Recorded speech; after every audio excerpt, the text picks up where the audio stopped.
My name's Stevie and I'm a practitioner with Derby Museums.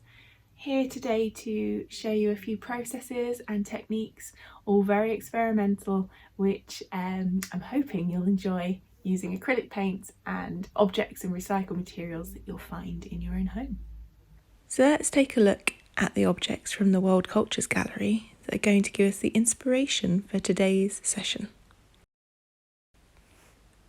I love the colours that all these bead pieces are created with. If you pay attention to the way the lines of beads are kind of constructed, you'll see either a repeating pattern in maybe again lines of beads, or the floral decorations that are a bit more abstract. So pick which ones you like, pay attention to those sorts of designs and colours, and just have fun. The materials and equipment that you'll need are pretty basic, but you might want to elaborate on them. I've got some good quality paper, scissors, pencil, acrylic paints, and a variety of objects I've found from my recycling. It's often a really good idea to have a bit of a practice, especially if you've never done this before. Also, all your objects are going to give you different finishes, shapes, and textures to your paint. I like to start by spreading my paint in a nice even layer onto something like a plastic sheet.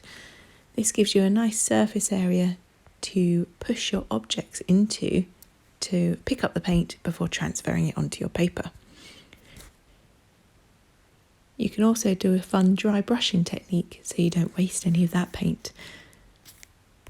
For bigger objects like sheets of bubble wrap or tin foil, using that thin layer of paint, you can push your object into the paint, picking up all that colour that you want before transferring it into place on your paper.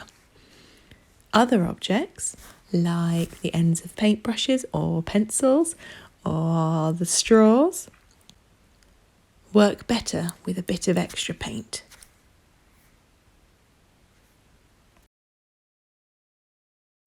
Once you've had a really good go at all the different shapes and patterns that you can print with your objects, it's now time to use one of the inspirational images to create a picture. I like to start by picking my favourite tool or shape that I want to start working with. I find it really useful to gauge how big that shape is going to be. I've personally chosen the cotton bud, and I can see that it's only a few millimetres big. So when I go to print and space them out, I know I'm not going to fill this whole page with my design. I really like the repeating pattern of the beads, so I managed to go all the way across my page using the same colours, object, and so the shape, but you don't have to. Next, I let this all dry before wanting to add some kind of background to fill in the white gaps. I just had a lot of fun, so dry brushing the bubble wrap texture and some stripy lines from some corrugated cardboard.